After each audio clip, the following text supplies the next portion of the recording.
Sambil kita nunggu ya, Romi joining the live. Udah saya invite, tinggal diklik aja connecting. Yes. Nah. Halo Den, Hai Rom, apa kabar? kabar baik. Gimana Malang? Oke, stay at home ya, beginilah di rumah. Ya, Di Jakarta gimana? Sama ya di ini ya. Di ya, Jakarta stay kan at ya? home di Jakarta. Ya, nggak pulang Surabaya. Udah jarang ya? Sebetulnya ada event April kan di cancel akhirnya. Iya, sama.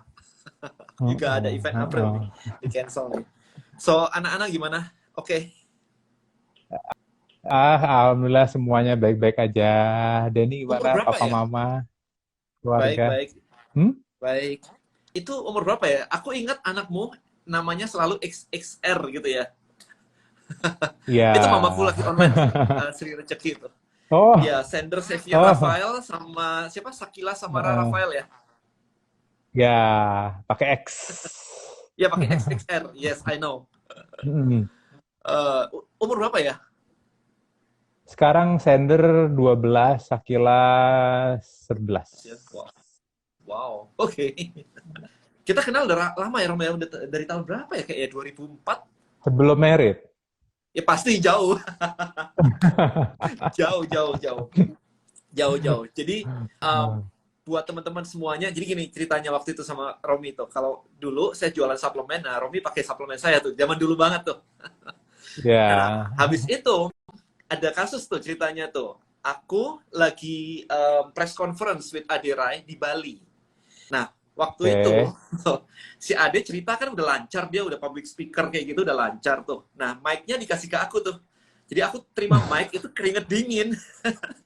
Cuman muncul satu kalimat, habis itu macet. Nah, habis macet sama dia, itu diambil lagi mic-nya udah cerita lagi, udah sampai selesai. Nah, itu wake Oh, up call. oke. For me, it's a wake up call. Jadi kayak, wah, as a CEO of a company, tapi kagak bisa ngomong nih. Bahaya banget nih. Nah, hari itu, besoknya kalau nggak salah, atau besoknya, pokok pulang Malang, itu di Bali ya, pulang Malang, aku SMS kamu, belum ada WA, aku SMS kamu. Rom, I need Iya, professional belum ada help. WA. Kalau masih ingat. Belum ada WA. Rom, I need professional help. Ya, dan waktu itu langsung kamu telepon waktu itu.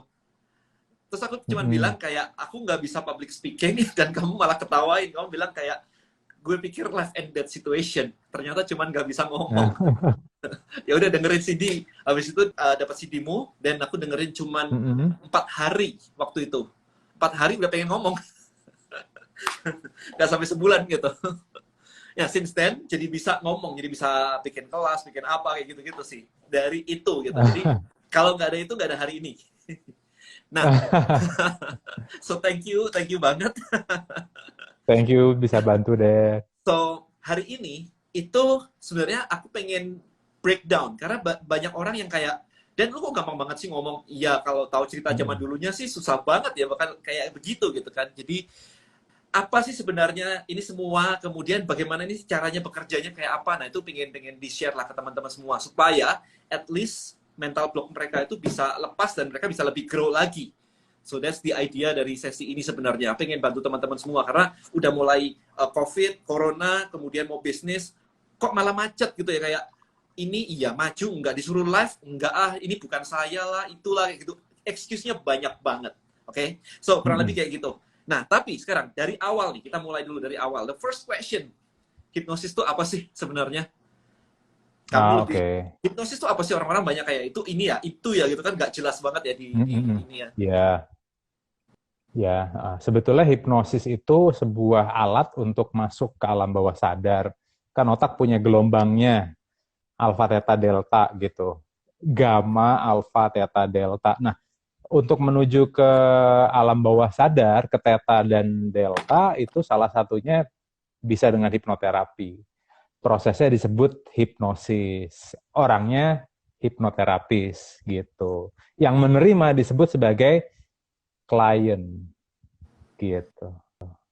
Terus kalau misalnya Nah, kalau misalkan tadi ada yang nanya kan kayak nanti minta diajarin sulap magic gitu-gitu kan. Terutama yang mendekati illusionist dan aku tahu sendiri sih, jangan panggil saya ini apa illusionist gitu ya, jangan panggil saya pesulap gitu-gitu kan. ya So what is the difference with illusionist lah? Kalau sulap kita tahu lah ya. Kalau illusionist kan juga urusannya dengan otak tuh. kalau teman saya Demian, nah itu kan dia ilusionis, ya kan. Nah, kalau saya lebih bermain dengan pikiran, dengan sugesti, begitu. Jadi bedanya sih banyak ya. Sama seperti kalau orang kerja di dunia media. Bedanya antara reporter, beda dengan editor, beda dengan fotografer, sama seperti kalau penyanyi. Kan beda, ada penyanyi dangdut, penyanyi jazz, beda antara penyanyi tradisional gitu. Jadi memang kalau orang nggak ngerti, sebetulnya mereka karena mungkin dulu saya menjadi juri di salah satu acara di TV ya, mungkin jadi biasa dari situ gitu. Tapi banyak yang udah Jadi ngerti juga rada-rada kok. jadi oke, oke, oke. Nah, sekarang Mm-mm. kalau misalkan berarti semua orang bisa ya hipnosis gitu ya? Nah, itu pertanyaan bagus deh. Yang pertama orang tersebut, yang pertama orang tersebut harus mau dulu. Mau, ya. Oke, Nah, harus. setelah mau dulu, mau. Oke, Saya punya masalah dan saya mau berubah. Jadi nggak bisa disuruh oke, suaminya, disuruh istrinya. Jadi ada 4 level perubahan. Level pertama itu perubahan fisik. Itu fisiknya yang berubah. Kayak kepalanya bocor dijahit, tangannya patah digips, jantungnya di kateter. Itu fisiknya gitu. Itu bukan ke saya, itu ke oke, dokter. oke, Orangnya disebut pasien. oke, Disebut pasien. Nah, partisipasinya 0%. Nah, oke, level perubahan yang kedua secara pikiran. Secara pikiran, dari luar orangnya sehat. Kayak Denny kan waktu itu sehat walafiat, fit gitu. General check up dimanapun, angkanya bagus, kolesterol bagus, gula bagus, tapi punya masalah pikiran gitu. Nah, itu masuknya ke seperti saya. Alatnya banyak, ada hipnoterapi, ada neurolinguistic programming, saya juga major di situ, ada cognitive behavior therapy, ada macam-macam banyak bang. Nah, orangnya yang menerima disebut sebagai klien, harus melakukan yang diminta, jadi nggak bisa pasif gitu loh. Gitu. Nah, level perubahan yang ketiga itu secara spiritual. Nah, itu ke pemuka agama gitu kan. Uh, Nasihat spiritual gitu, pasti ada yang harus dilakukan. Itu bukan ke saya juga, karena saya bukan pemuka agama ya.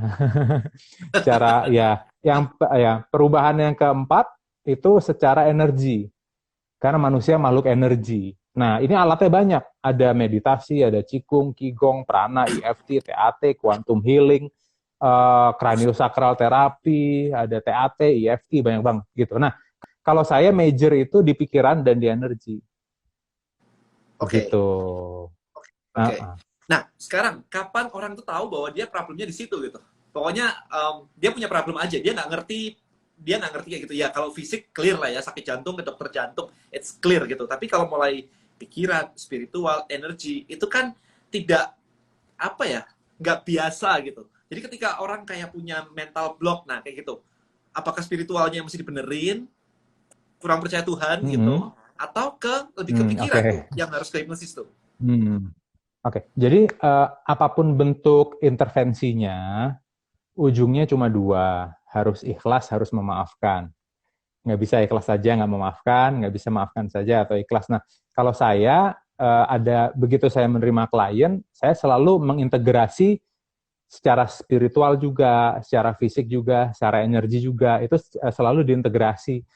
Makanya di sini sebutannya adalah complementary intervention. Sebaiknya digabung gitu. Jadi kalau orang tersebut misalnya Muslim, mungkin ada amalannya atau doanya, atau apapun agama dan kepercayaannya, itu saya selalu merangkul itu dan membuat klien tersebut juga embrace kepercayaannya dengan lebih dalam lagi sih gitu. Nah, yang bikin aku penasaran nih dari dulu nih, waktu um, waktu mau public speaking dulu nih, aku ingat-ingat kondisi zaman dulu tuh. Kenapa waktu itu nggak istilah gini, aku mau jadi klien nih, tapi kenapa waktu itu kamu bilang kayak gak usah lah, gak perlu lah gitu. Apakah sesimpel itu gitu? Atau apa? Karena temen atau apa gitu? Kayak di hipnosis klien dengan ini as a friend gitu agak challenging atau gimana sih? I don't quite understand waktu itu sih. Apakah Oke, menghipnosis formal better daripada menghipnosis teman gitu? oke, oke. Karena kita udah teman ya, jadi secara nggak langsung namanya authority figure itu susah didapat. Seperti saya melakukan proses intervensi ke istri sendiri gitu, atau ke teman seperti Denny gitu. Lebih baik ke orang yang memang klien tersebut look up to. Jadi sebetulnya saya cuma nunjukin jalannya aja, kurikulumnya, tinggal Denny melakukannya gitu saja sih. Nah, tapi lebih ideal sih yang pertama itu mau itu face to face, mau itu pakai self hypnosis program dalam bentuk buku atau audio. Yang pertama itu harus ada kesadaran dan peran serta aktif dari orang yang menerima. Jadi nggak bisa mengharapkan keajaiban gitu loh.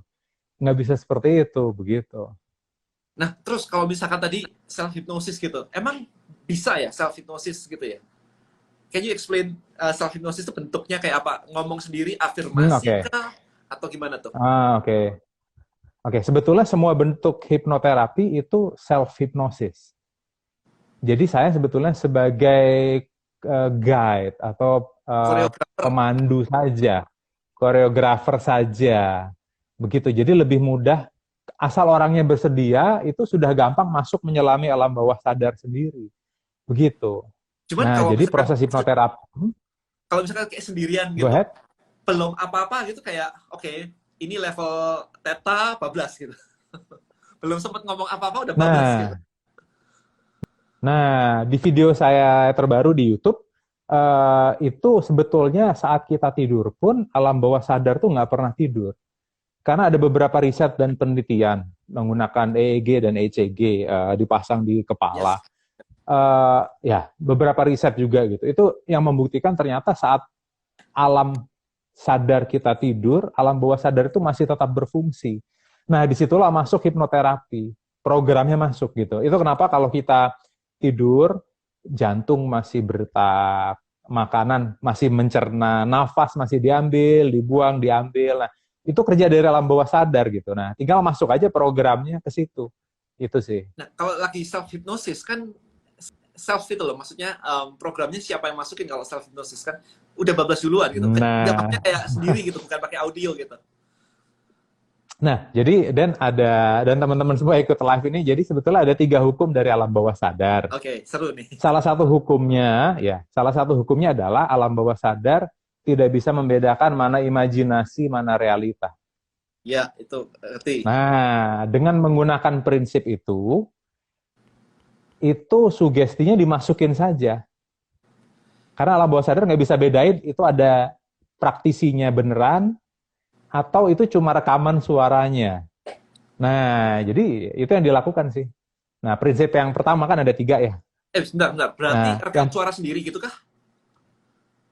enggak, kalau kemarin waktu itu sama Denny ya, kan saya sudah punya programnya kebetulan. Oh iya, kebetulan. Nah, tinggal dilakukan aja. Ya, tinggal dilakukan aja.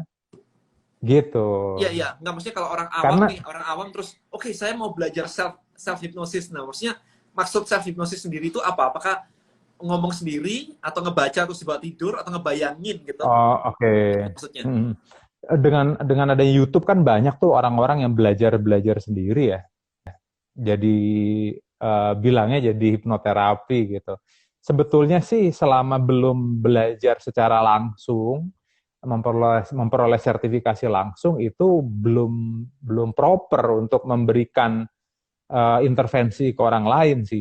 Nah, itu kenapa kalau saya kebetulan saya sudah siapkan beberapa kurikulum, misalnya untuk public speaking itu udah siap, goal setting juga sudah siap, atau masalah emosional juga macam-macam ada di website saya. Nah, itu dalam mempersiapkannya itu perlu hati-hati dalam menyusun kata-kata sugestinya, Den.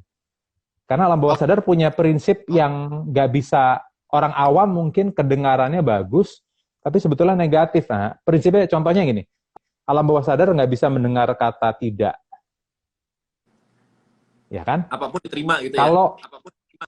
Ya, kalau misalnya ke praktisi yang memang tidak tersertifikasi, nggak tahu belajar dari mana gitu kan, misalnya orang ini ngomong, Anda tidak akan stres. Nah, itu yang ketangkep ke alam bawah sadarnya, tidaknya akan hilang. Anda akan stres. Karena alam bawah sadar tidak bisa mendengar kata tidak. Nah, jadi banyak susunan kata-kata sugesti yang memang perlu hati-hati dalam buatnya. Prinsipnya banyak banget sih. Tidak bisa pakai kata akan, misalnya. Harus berfokus pada masa depan. Nggak boleh pakai kata tidak. Nah, contohnya gini, Denny tidak boleh membayangkan kucing warna hitam. Jangan bayangkan kucing warna hitam, tidak boleh. Nah, karena sebelum pikiran bisa menghilangkan, pikiran akan nyari dulu. Gambar dulu gitu ya. Gitu.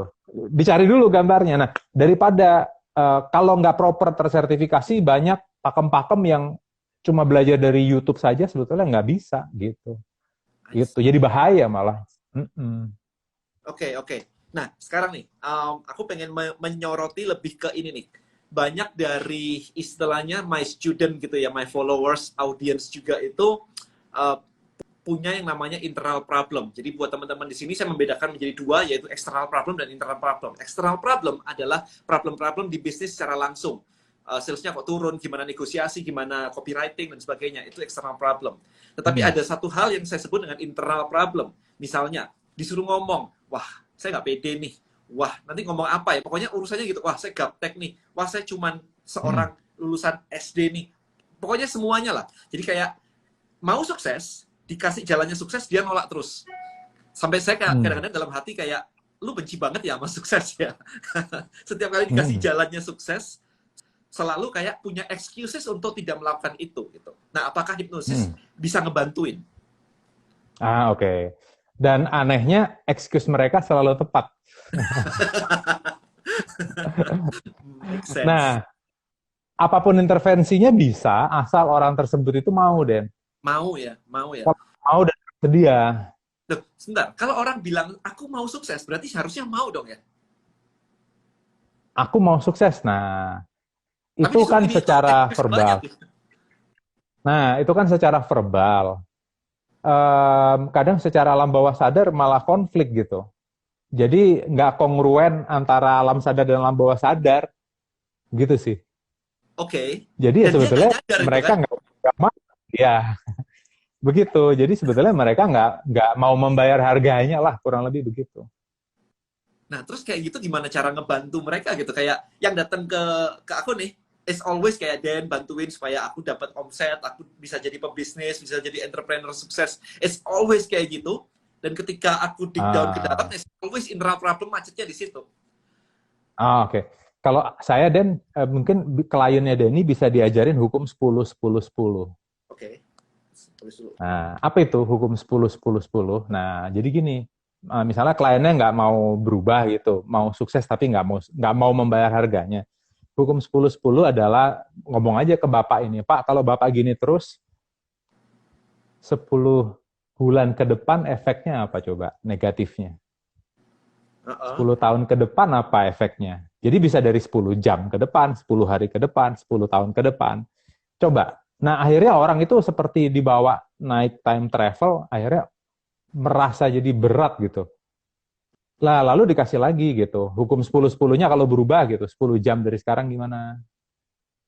Ya kan, 10 bulan dari sekarang. Nah, kadang dari situ, itu orang bisa ngerti gitu. Karena misalnya saya sama Denny gini, ada orang nih, atau Denny deh. Denny pilih di mana? Denny pilih apa? Tiap bulan saya kasih 100.000, atau tiap bulan saya kasih kelipatan 100 rupiah gitu. Kelipatan. Nah, nah, nah hukum akumulasi kan berbunyi, Den. Compounding, yes. Compounding efeknya itu yang orang sebetulnya nggak sadar. Jadi sebetulnya dalam membuat intervensi itu perlu dijelaskan dulu compounding efeknya apa. Begitu. Kayak kita makan donat gitu. Sehari sekali, mungkin seminggu nggak ada efeknya kan. Gitu. I Mungkin 3 bulan see. baru kolesterol naik. Nah, jadi perlu dibuka dulu compounding efeknya. Karena saat kita berurusan sama manusia, itu kita berurusan itu bukan sama makhluk logika, tapi sama makhluk emosi. Nah, otak manusia itu fungsinya cuma dua, dan menghindari duka, memperoleh suka. Pain and Jadi gain ya. sebelum Denny bisa, ya, that's it. Jadi sebelum Denny bisa ngebuat perubahan, perlu diperbesar dulu dukanya apa. Oh, dukanya Nah, malah juga ya. diperbesar dulu dukanya apa. Karena orang Oke. lebih mudah menerima masukan setelah tahu dukanya apa. Nah, ini menarik. Udah corona, udah di PHK, suruh gerak susah. Kurang besar nih dukanya kayaknya.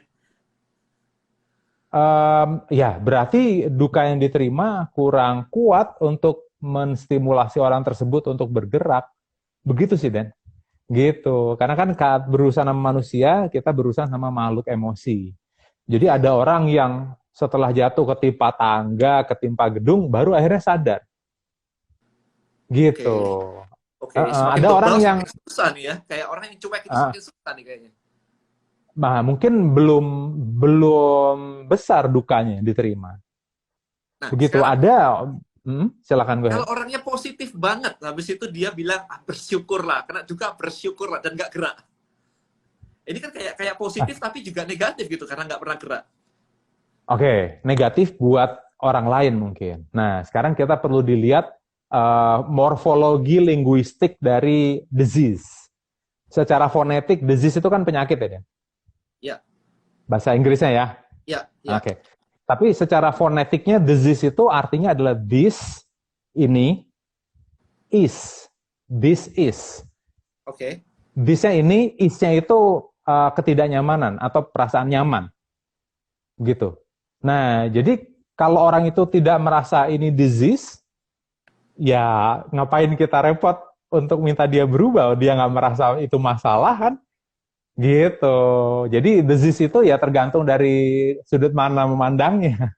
Kalau misalnya dari keluarganya, keluarganya udah kayak istrinya pengen ini itu belum bisa tapi suaminya bilang bersyukur aja, kita udah berkecukupan gitu. Apakah kita kayak ya udah cuekin aja, bukan urusan kita gitu.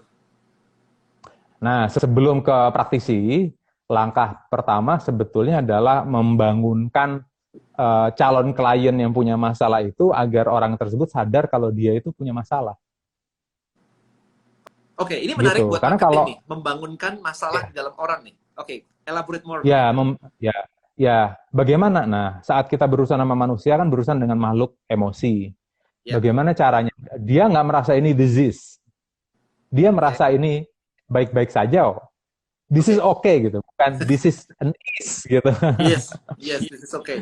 Oke, Nah, this is okay. Nah, langkah pertama misalnya mengganggu sekitar, ya otomatis orang sekitarnya harus bekerja sama agar yang punya masalah itu sadar.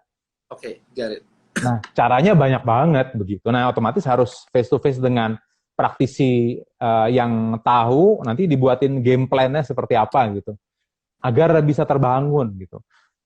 Kan banyak contohnya gitu, orang-orang yang bahkan saya juga punya om gitu, udah punya masalah, ginjalnya udah bermasalah, tapi minumnya masih nggak dikontrol, masih minum Fanta, masih minum, nggak boleh nyebutin merek ya, masih minum minuman, masih minum minuman soft drink, padahal sudah didialisis. Oh, wow, oke.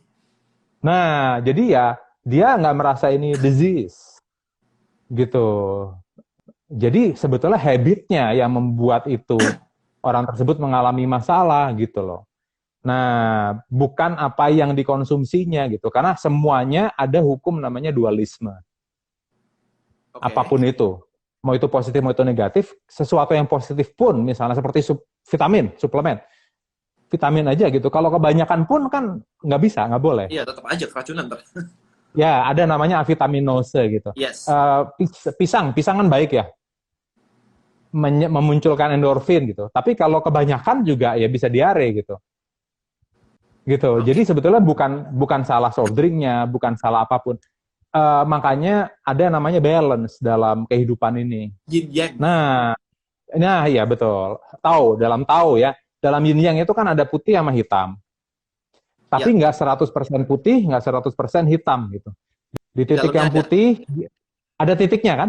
Ah, ya, ya. Di dalam hitam ada titiknya. Nah, sebetulnya titik itu adalah pembelajaran. Oke. agar orang bisa ambil hikmahnya.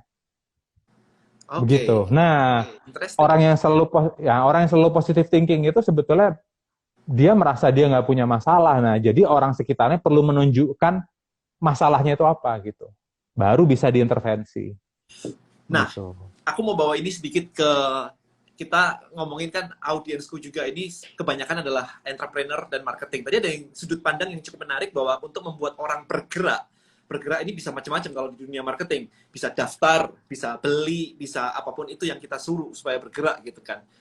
Nah, secara general, bagaimana sih caranya untuk kita bisa menciptakan yang tadi, pain-nya gede banget gitu. Kalau one on one, itu kan enak, kita ngobrol spesifik banget nih. Tapi kalau kita sudah ngomongin posting di sosial media, bikin pain gede itu kan tiap orang beda-beda. Sebaiknya kayak gimana kalau misalkan yang dihadapin adalah massa yang luas gitu. Kayak dulu kan kamu juga pernah menghipnosis orang yang kayak ribuan orang langsung gitu kan. Nah, kayak gitu maksudku. Iya. How to generate the pain on mass scale? Oke. Saya sih masih percaya konsep eye to eye, belly to belly, personal touch. High touch boleh, tapi harus ada personal touch-nya. Kalau saya sih sosial media sebetulnya cuma untuk funneling agar orang take to action, minimum menghubungi lewat WhatsApp atau email, ketemu manusia langsung gitu. Iya, Nah, setelah ketemu manusia langsung, baru secara emosi kan kedengeran vibrasinya, kedengeran suaranya. Nah, dari situ lebih enak untuk mengconvert funnelingnya lebih mudah, gitu sih. nah, Jadi, problem go awal ahead. orang-orang pada umumnya nih, nyuruh orang untuk ngeklik ke WA aja nggak bisa gitu. Jadi mundur satu step nih, belum sampai ke ketemuannya nih untuk solve the problem nih. Hanya untuk klik WA. What is the best way untuk generate pain gitu? Kayak misalkan kita mau jualan apa ya? Kamu mau jualan kelas hipnoterapis deh.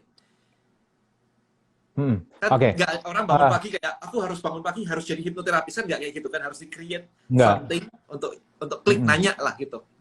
Ya, oke. Nah, berarti kalau nggak pain-nya diperbesar, kalau nggak reward-nya diperbesar.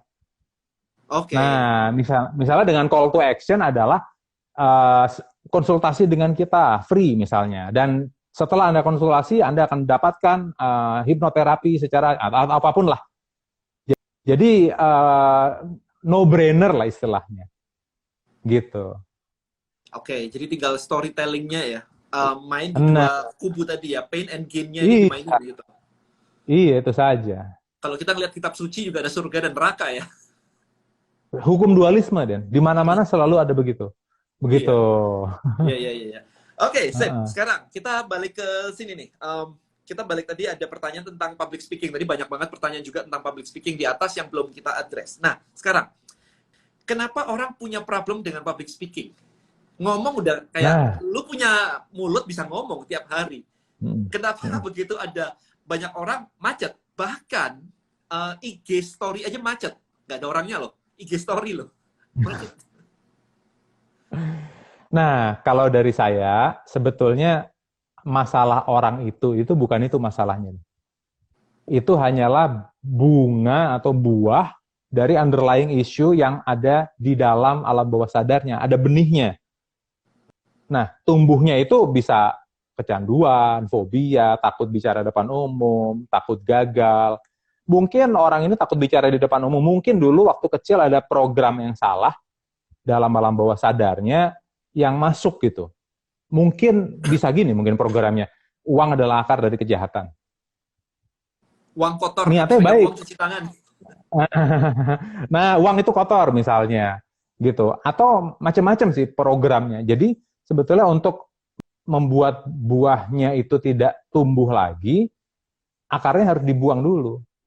Nah, jadi proses hipnoterapi itu masuk ke bawah untuk menetralisir akarnya sih. Sebetulnya gitu deh. Bukan simptomatik ya berarti ya, bukan yang bukan simptom gitu ya, bukan. Nah, ini ada banyak yang kayak takut salah, takut jadi pusat perhatian. Nah, ini agak aneh, jadi takut jadi pusat perhatian. Bukannya kalau kita ngomong, artinya kita minta perhatian orang untuk dengerin kita nih. Ada conflicting something nih di sini nih. Nah, semua masalah, semua ketakutan, semua fobia, semua kebiasaan buruk, itu sifatnya sama seperti hukum dualisme, ada sifat untuk melindungi orang tersebut. sifatnya sebetulnya positif. Iya, di NLP Kenapa? ada juga. Kenapa? Ya, kenapa ketakutan itu muncul? Mungkin untuk melindungi orang tersebut tidak mengalami kesakitan yang sama seperti yang dulu dialami. Nah, jadi dulunya itu apa ini yang perlu dinetralisir? Itu sih jadi sebetulnya cari akarnya. Nah, ini berarti teman-teman udah mulai bisa mengingat-ingat juga tuh kayak gitu ya. Berarti ada something nih, bukan cuma takut aja gitu kan. Kadang kan waktu saya takut dulu, itu benar-benar tidak dikontrol, tidak disengaja memang takut begitu. Pegang mic, keringet dingin muncul udah langsung gitu kan. Nah, ini takut dikritik, takut salah, takut dikritik, kayak gitu-gitu. Oke, so berarti harus ini ya, cari tahu ke belakang. Nah, sekarang, kalau di hipnosis, berarti stepnya beberapa step dong ya. Diberesin dulu akarnya, terus gimana biar muncul gitu Oke, stepnya. langkah pertama sih calon kliennya harus mau dulu. Itu Berarti dulu. kalau nggak mau public speaking ya nggak bisa dipaksa gitu ya. Nggak, calon kliennya harus mau mengikuti kurikulum intervensinya. Apapun intervensinya nggak bisa kalau calon kliennya nggak nurut, nggak mau gitu loh. Gitu. Itu dulu sih pertamanya. Oke, Nah, nurut.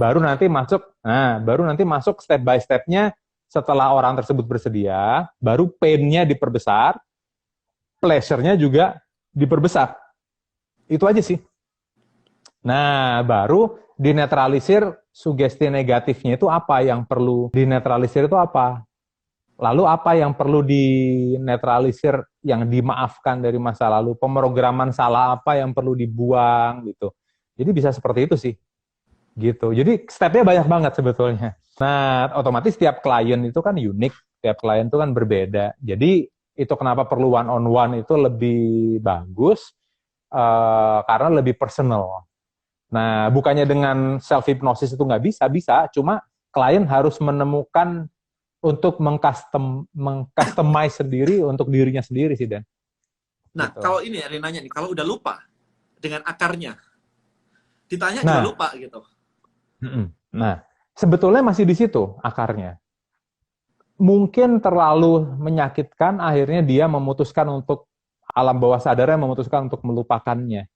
Kalau masalahnya masih ada, berarti akarnya masih di situ. Sesederhana itu sih. Ya. Dan Gitu. kalau Nah, efeknya apa, istilahnya simptomnya masih ada, berarti ya masalahnya masih ada gitu aja. kalau kalau pohonnya masih berbuah, ya berarti masih hidup akarnya gitu aja.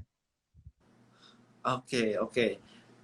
Terus ini kalau nah ini ada dari pertanyaan dari Vinda nih. Sering ngeblank kalau ngomong di depan orang banyak. Apakah itu juga Nah, bisa oke. disebut pakai Nah, berarti dari tulisannya Winda tadi, asumsi saya Winda sudah berani bicara di depan umum, cuma tinggal masalah teknisnya sering ngeblank. Kalau saya itu ada botol air di pojok, sehingga saat ngeblank pura-pura minum. Kan penonton nggak tahu saya mau ngomong apa, pura-pura minum sambil mau ngomong apa selanjutnya gitu, sambil direncanain gitu, minumnya pelan-pelan aja gitu. Gitu. Itu sih kalau saya. ini Jadi mungkin kalau aku secara minum itu bukan teknis, lupa sih. Aku minum memang haus sih. oh iya, tekniknya banyak sih untuk mengakali momen ngeblank. Bisa pakai contekan, ya kan? Bisa pakai pointer gitu. Banyak banget gitu. Bisa pakai ear monitor misalnya, ada orang yang memberikan informasi misalnya, bisa seperti itu. Macam-macam sih. Dan itu nggak ada masalah, itu normal-normal aja gitu ya. Cuman perlu latihan kayak gitu, teknik-teknik gitu ya. Ya itu teknik aja. Teknik aja ya. Nah, kalau ngilangin nervous, Mm-mm. mau ngomong nervousnya tinggi tuh gitu. Tapi habis itu nggak apa-apa. Nah, nah itu artinya orang yang nervous itu masih hidup sebetulnya. Oke. Nah, karena saya pun wajar mengalami nervous. Justru itu adalah bagian dari perjalanan yang harus dilalui gitu. Jadi ya memang harus dijalanin aja begitu. Karena nervous itu kan nggak ada cara lain kecuali kita melakukannya. Dalam dunia saya ada namanya analisis paralisis. Kalau orang kebanyakan analyze, akhirnya paralyze. Nah, salah satu cara untuk mengobati nervous itu ya action sebetulnya. Nah, Rom, kalau Gitu. pengalaman pribadi, Rom, kalau aku disuruh maju, spontan, ngajar, it's okay gitu. Tapi kalau pakai nunggu 2 hari gitu ya, 2 hari lagi baru ngajar itu, nervousnya tuh di ini anticipation. Jadi kalau misalkan langsung sekarang pun nggak ada masalah gitu, keluar semua nggak ada masalah. Tapi kalau nunggu itu bikin perut kembung, apalagi gitu. Di Oke, action hari ini juga nggak bisa antisipasinya. gitu kan. Antisipasinya. Nah, tentunya tiap orang berbeda-beda ya dalam memperoleh jitter. Bentar, sinyalmu rada hilang-hilang ya. Bentar. 1 menit terakhir sinyalmu hilang-hilang. Oh, nge-lag ya. Kalau di aku malah Denny nggak nge-lag nih. Udah, Kalau di lancar. saya Sekarang Denny nggak nge-lag. suaramu udah oke sih. Suaramu udah oke sih. Oke. Oke. Yang 1 menit terakhir Sudah tadi, gambarnya? 30 detik terakhir tadi. Oke. Tiap orang dalam memperoleh antisipasinya saat bicara itu beda-beda. Sebetulnya itu tinggal bagaimana orang tersebut menyikapinya sih. Ada yang modelnya seperti Denny, ya kan? Ada yang modelnya seperti saya, ya kan? Kalau saya disuruh mendadak itu justru yang agak bingung kalau saya. Begitu. Kalau berhari-hari antisipasinya malah saya senang banget bisa persiapan macam-macam. Jadi orang beda-beda sih. Nah, tinggal action aja sebetulnya. Karena dengan action itu kan cure menyembuhkan rasa takut sebetulnya. Gitu. Kalau aku ada persiapan beberapa kali begitu, kayak kemarin itu mau ngajar gitu. Kemudian kayak ada seminggu sebelumnya harus nge-training tim dulu. Itu malah enak karena kayak udah presentasi, kayak udah ngelakuin gitu kan. Jadi nggak ada rasa apa-apa sama sekali. Oke. Kemudian Tiap orang beda-beda sih, Den. Oke. Nah, ini adalah kalau masalah susah belajar bahasa, bahkan bahasa Indonesia aja dibilang tidak lancar juga. Apakah itu lebih ke bawah sadar atau apa ya? Oke. Mau dijawab, Den? Boleh. Kalau misalkan mau dijawab, boleh. Ya, manusia kan punya 9 kecerdasan. Seperti angka, linguistik, musik, ruang, gerak, warna, space gitu dan lain-lain gitu, interpersonal, intrapersonal. Orang yang tidak jago bahasa mungkin secara lahir kecerdasan linguistiknya memang tidak seperti orang gini, dan ada orang yang jago nyanyi, ada orang yang memang bakatnya nyanyi gitu. Ada orang yang memang bakatnya menari dan bergerak. Nah, manusia dilahirkan itu sebetulnya dengan talenta sendiri-sendiri gitu. Kalau memang tadi yang nanya itu kendalanya bukan secara kendalanya memang di linguistik, coba justru memperbesar dan mengasah apa kecerdasannya yang memang sudah diberikan daripada memfokuskan sesuatu yang susah gitu. Itu sih gampangnya. Oke. Rom, tadi ada satu yang kelewatan nih, ada yang nanya nih. Tadi hukum alam bawah sadar ada 3 kan, imajinasi dan reality dia tidak bisa ngebedain. Itu yang pertama. Yang kedua dan ketiga apa ya? Alam bawah sadar tidak bisa membedakan antara imajinasi dan realita. Yang berikutnya yang terakhir, sesuatu yang diulang-ulang dengan emosi dan intensitas yang cukup lama, itu bisa menjadi kenyataan. Itu kok bisa gitu? Itu afirmasi kan ya? Itu hukum alam bawah sadar. Bentuknya bisa afirmasi, bisa self-talk, bisa dengan hipnoterapi, bisa dengan macam-macam bentuknya. Gitu. Oh, jadi tapi bekerja dengan 3. Jadi afirmasi masuk kategori apa ya ini tadi sebenarnya ya? Ini ada yang nanya soalnya. Sebetulnya afirmasi masuk ke yang tadi yang ketiga, sesuatu yang diulang-ulang dengan intensitas. Ya, itu sih. Gitu. Kemudian, gimana caranya menjelaskan sesuatu topik tanpa muter-muter pembahasannya? Kayaknya latihan deh ya. Iya betul, latihan gampangnya. Latihan. Ini ada yang ngomong, gila gue langsung confident public speaking. Ya amin lah kalau nonton ini langsung confident. Buat teman-teman yang mau CD-nya Romi, ini ada linknya juga, saya posting di sini aja deh linknya. Yang mau CD-nya silakan. Ini yang saya pakai dulu. Nah, kebetulan lucu banget nih. Istri saya, Velin, kemarin juga tahu-tahu butuh untuk ngomong kayak begini. Ya udah deh, ambil CD ini gitu kan. Sekarang udah live terus dia udah. Oh iya. udah lancar gitu. Ya kalau cara ice breaking dan sebagainya ini udah masuk ke teknik ya kalau kayak gitu ya. Masuk ke teknik, banyak banget itu cara ice breaking itu. Gitu. Ya, tinggal collecting ini ya, modeling dari siapa lah gitu kan, tiru siapa yang dia suka gitu. Nah, paling mudah untuk sukses kan ATM. ATM. Amati triplek kalau perlu. Amati, tiru dikit-dikit dan modifikasi gitu aja. Oke, ini sama ya kayaknya. Ini sama yang tadi sih. Cara mengatasi gemetar di atas panggung. Sama aja ya. Mau takut, Ya, mau gemetar kan bentuknya ya, beda ya. Tapi intinya bentuknya sama ya. beda-beda. Intinya sama.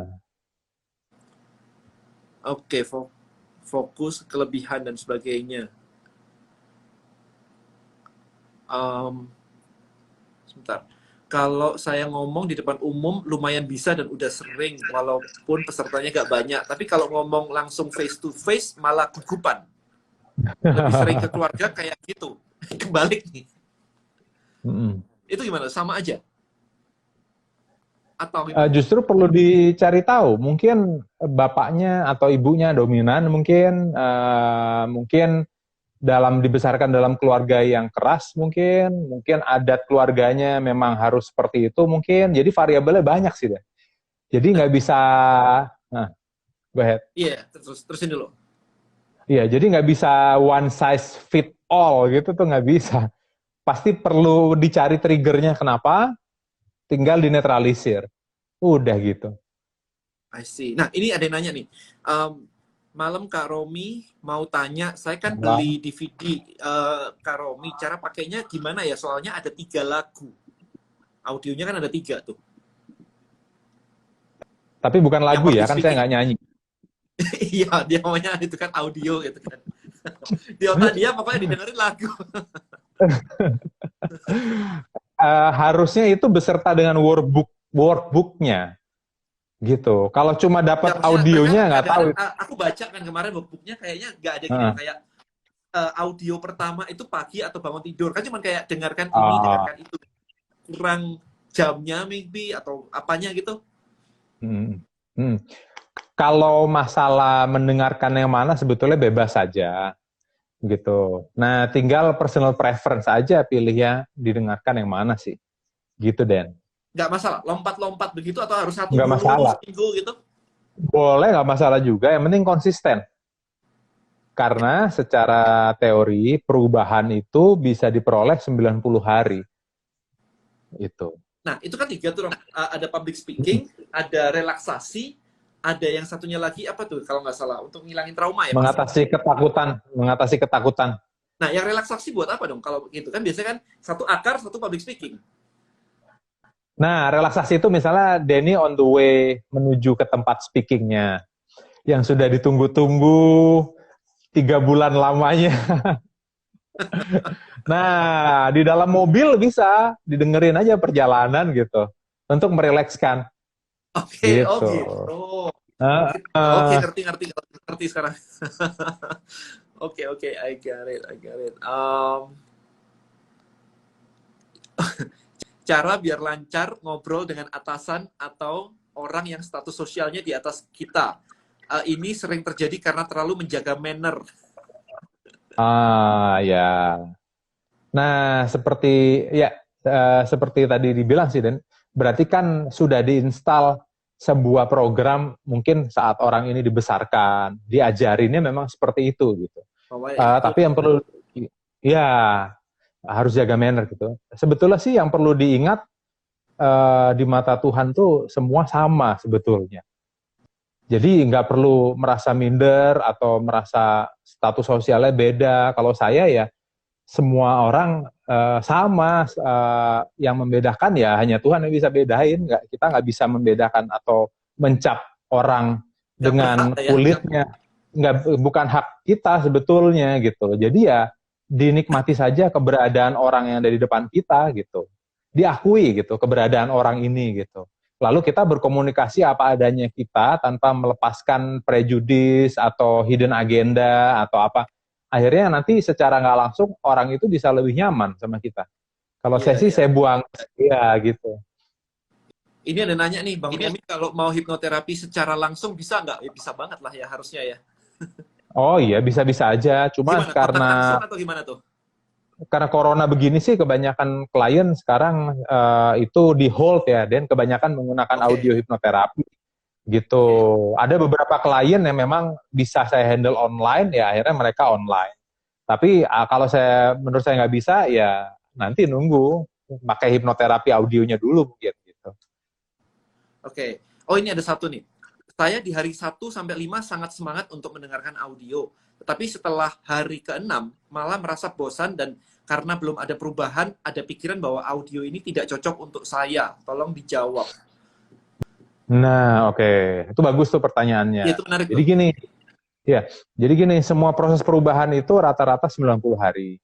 Nah, logikanya bayangkan di depan Anda ada gelas isinya kopi. Kopi, gelas kopi segini gitu ya, Den ya. Ya, ya, Kan ya. kopi itu kan hitam, banyak ampasnya, rasanya pahit, nggak baik buat mah, ya kan? Kopi itu sebetulnya masalahnya orang.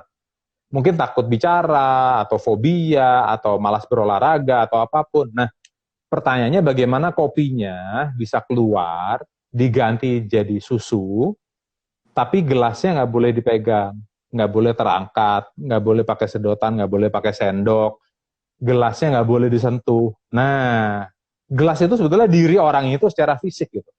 Bagaimana saya ada di sini di Jakarta, orang itu ada dimanapun, saya bisa ngeluarin kopinya. Nah, kalau bisa menjawab itu akan ketemu logikanya bagaimana pikiran bisa berubah gitu. Kira-kira gimana, Den? Ya, Pak, di floating dong kayak gitu berarti. Nah, betul. Dituangin susu kan terus-terusan. Terus-terusan digerojok di floating gitu. Ya, endingnya kan luber, luber, Iya. amber, keluar semua. Nah, ada 3 tahapan sebelum itu bisa berubah jadi susu. Tahapan pertama itu namanya kopi susu. Kopinya masih banyak, Den. Oke. Itu saat orang tersebut ngerasa, kok aku harus gini, kok harus melakukan ini, harus begini, kok masih banyak kopinya, susunya masih dikit, itu wajar. Seperti yang dialami orang tadi. Tuang aja terus. Setelah dituang terus kan akhirnya jadi susu kopi. Susunya banyak. Saat dia udah mulai berubah, udah mulai nyaman. Tapi masih ada kopinya, namanya kan susu kopi.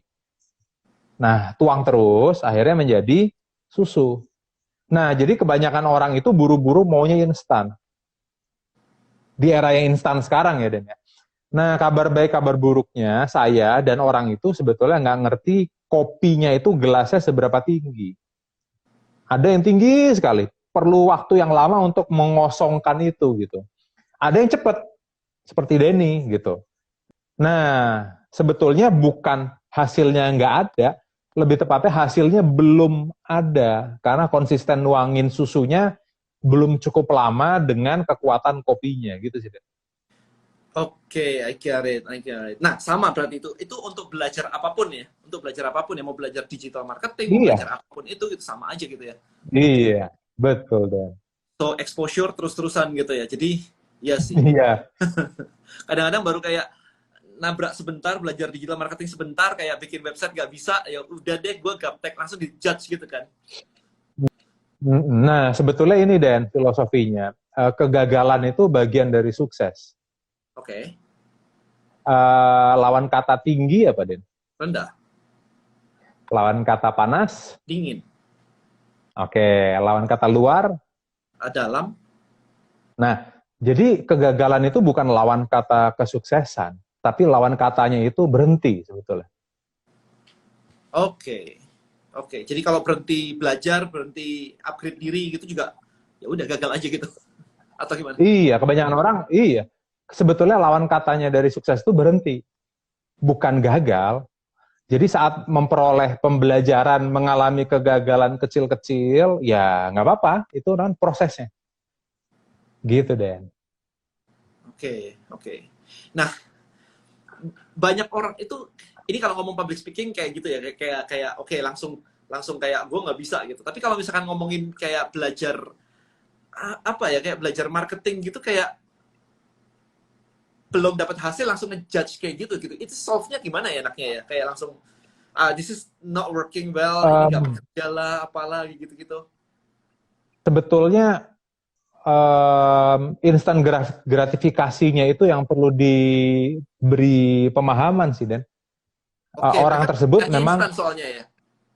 iya, orang tersebut memang nggak mau diproses atau nggak mau menjalani prosesnya, gitu sih. Oke, ya ya menarik juga ya bahwa iya untuk belajar apapun ada prosesnya dan prosesnya tiap orang beda-beda dan tiap materi juga beda-beda juga gitu ya. Nah, yang jelas kegagalan itu bagian dari proses, bukan lawan katanya kesuksesan, bagian gitu. Iya, oke. Karena diproses kayak begitu. Alright, so kita punya waktu cuman tinggal I think tinggal 7 menit lagi. Rom, any Oh, nggak advice buat terasa ya? sekarang nih? Karena banyak orang nggak kerasa ya. Karena banyak orang sekarang ini di rumah, kemudian mereka mencari sesuatu yang bisa menghasilkan dan sebagainya. Tetapi memang tadi ada kayak internal problem lah, internal block lah, kayak judgment dan sebagainya sehingga akhirnya mereka tidak melangkah. What is the best advice yang kamu bisa berikan kepada audiens saat ini semuanya supaya paling nggak mereka bisa bergerak? Or at least mereka bisa prepare ketika corona selesai itu udah langsung injek gas gitu. Oke. Jadi sebetulnya di era karantina diri sekarang ini, kalau setelah ini berakhir, Anda semua nggak punya skill baru, atau Anda semua nggak ngedevelop project baru, atau Anda semua nggak mengupgrade diri baru sebagai orang yang lebih baik, ya malas aja dan sebutannya itu. Gitu. Emang gitu ya. Iya memang gitu. Sebetulnya ya kalau nggak males ya kurang motivasi. Sebetulnya gitu aja sih. Karena Oke. momen ini kan momen yang pas untuk upgrade diri sebetulnya. Iya, dulu bilangnya nggak ada waktu. Sekarang kita punya waktu, all the time in the world is yours now. Gitu. Itu deh. Nah, kalau misalkan mau tapi kayak masih ada ganjilan gitu, kayak what is the best action yang bisa mereka lakukan? Perbesar gain-nya kah? Atau perbesar pain-nya? Atau exactly how? Dicari pain-nya dulu, terus gimana tuh? Atau gimana tuh? Kalau saya lebih menyarankan kalau misalnya ada ganjilan menghambat mau maju, ya cari dulu pain-nya, cari dulu resiko terburuknya apa kalau tidak berubah atau maju. Kalau bisa sebesar mungkin gitu. Semakin banyak, semakin kuat motivasinya untuk berubah. Baru setelah itu dicari reward-nya apa nih kalau berubah. Gitu sih, Dan. Dua-dua itu ya. Berarti mereka harus piawai menggunakan otak untuk membayangkan pain yang indah dan gain yang indah juga gitu. Pain yang jelek dan gain yang indah gitu kan. Atau paling gampang cari mentor. Orang yang sudah melalui itu semua, seperti Denny gitu kan. Lalu tinggal percayakan semuanya pada mentor agar ya diberitahu jalannya gitu deh. Gampang sih ngomongnya, actionnya ini mereka ini kadang-kadang kayak gemes banget kan. Nah, ada namanya daily accountability, Dan. Oke, Mungkin mereka harus report sama Denny nah daily itu atau aku lakuin tuh. weekly. Iya, itu aku lakuin tuh Ya, di yang baru courseku yang baru List Building Mastery, tiap hari harus ngerjain ya, PR, harus posting. ya. Dan itu kalau bisa dijadikan konteks dengan yang lainnya, sehingga sifat kompetisi manusianya akan muncul dengan sendirinya. Menarik. Iya, berarti yang aku Gitu. lakuin udah bener tuh. Mau mencari CD-nya Romi tadi, itu ada linknya di bawah, dicatat aja, diklik, di order kalau memang butuh. Oke, kalau memang butuh. Kalau enggak ya nggak apa-apa, nggak ada masalah. Jadi https://bit.ly/paket CD Romi ada di sana. Nah, sekarang sebelum kita akhiri, ini Anda punya waktu banyak banget saat ini. Jadi buat saya, pesan saya simple banget. Jangan mikir kapan corona akan selesai, karena itu di luar kontrol Anda. Kita harus melakukan yang terbaik, social distancing, semua di rumah, stay at home, lakuin semua yang bisa, yang dalam kontrol Anda. Jangan mikirin yang kapan selesainya dulu. Tapi pikirkan apa yang bisa Anda lakukan hari ini. That's it. Ya, jangan kalau bisnisnya habis itu tutup, habis itu wah bisnis saya gini gitu. Itu urusan tetap ada. Mau Anda pikirin, mau Anda nggak mikirin, urusan itu tetap ada. Jadi pikirkan apa yang bisa Anda lakukan hari ini. Anda mau belajar public speaking, boleh. Anda mau belajar digital marketing, boleh. Anda mau belajar yang lain, ada yang ngajarin forex, ada yang ngajarin macam-macam. Terserah, upgrade diri Anda. Anda mumpung punya waktu dan nggak ada yang marahin kalau Anda belajar hal lain. Biasanya harus full time kerja kayak begitu. Alright, so aku pengen berterima kasih sekali lagi untuk Romi juga udah mau datang ke DS. Makasih, Dan. Sharing-sharingnya amazing banget, saya nyatet banyak banget tadi. Itu Kemudian juga untuk teman-teman semua juga terima kasih sekali lagi udah hadir sini. Ini ada ratusan orang nih, lumayan banget ya, gila banget. Thank you so much udah support acara ini, dan semoga acara-acara kayak gini yang bisa saya bawakan ini membawa hasil yang memberikan dampak lah buat Anda untuk menjadi semakin positif. I think itu aja untuk teman-teman semuanya, untuk Romi juga. Selamat malam and Thank you, Dan. stay safe everyone and good night and bye-bye.